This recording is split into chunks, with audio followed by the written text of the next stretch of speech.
By 1977, the world had been at war for 3 years and the conflict had already passed its peak. But the question was, which country would be the first to agree to a ceasefire and withdraw from the war? And the answer was Russia. Although Russia had a vast national territory, its economy at that time was fundamentally not as strong as that of Britain, France, or Germany to sustain the war effort.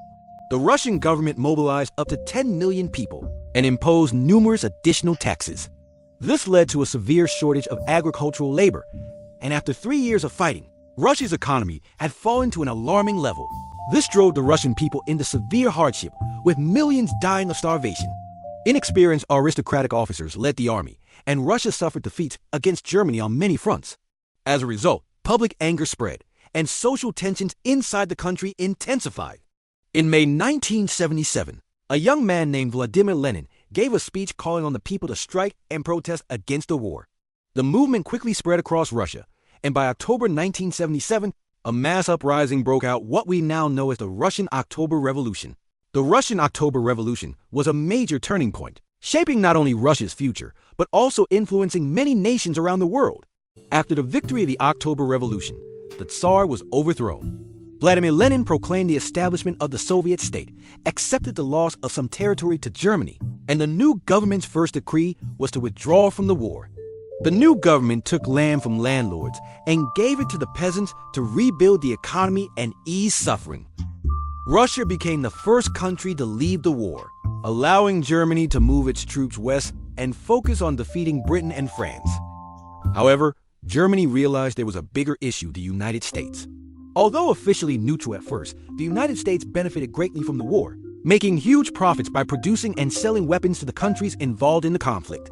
By 1977, most nations were exhausted by war, while the United States had become the world's top economic and military power. Seeing this threat, Germany began planning to harass the United States. Mexico is a neighbor of the United States. In the past, the United States defeated Mexico and took 3 states, Texas, Arizona, and New Mexico. Knowing this hostility, Germany reused its old tactic by sending a telegram to Mexico, urging it to attack the United States and take back the lost territories. Germany also promised to support Mexico in this plan. However, bad luck for Germany, the Zimmerman telegram hadn't even reached Mexico yet when British intelligence caught them red-handed. The Brits snitched to the US about this whole thing, and of course Germany's dirty play made the US lose patience.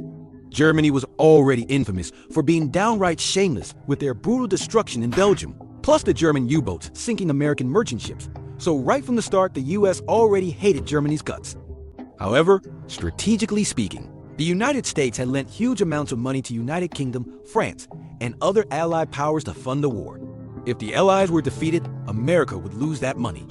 Moreover, if Germany won, it would dominate Europe, and with its aggressive nature, it likely would not ignore the Americas, putting the United States at risk.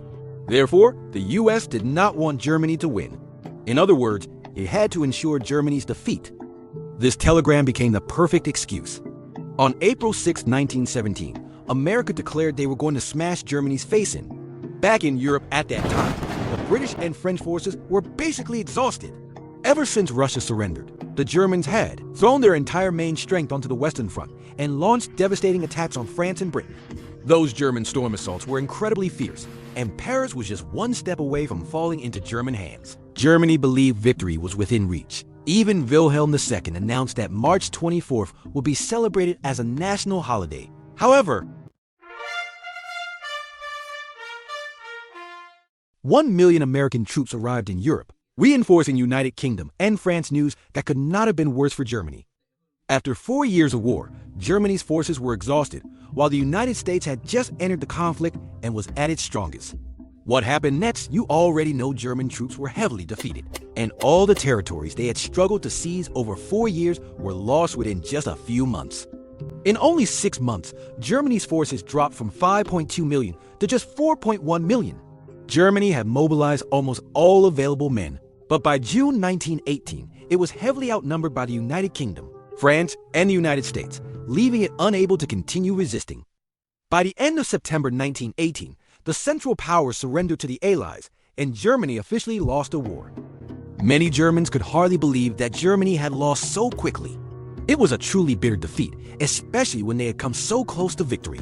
The people were outraged, and several internal uprisings broke out in Germany. Wilhelm II was forced to abdicate and flee to the Netherlands for asylum. The German Empire collapsed, its territory was reduced, and it was renamed the Weimar Republic. Other empires, such as Austria-Hungary and the Ottoman Empire, also collapsed and was divided into smaller countries. However, I will explain this more clearly in another video.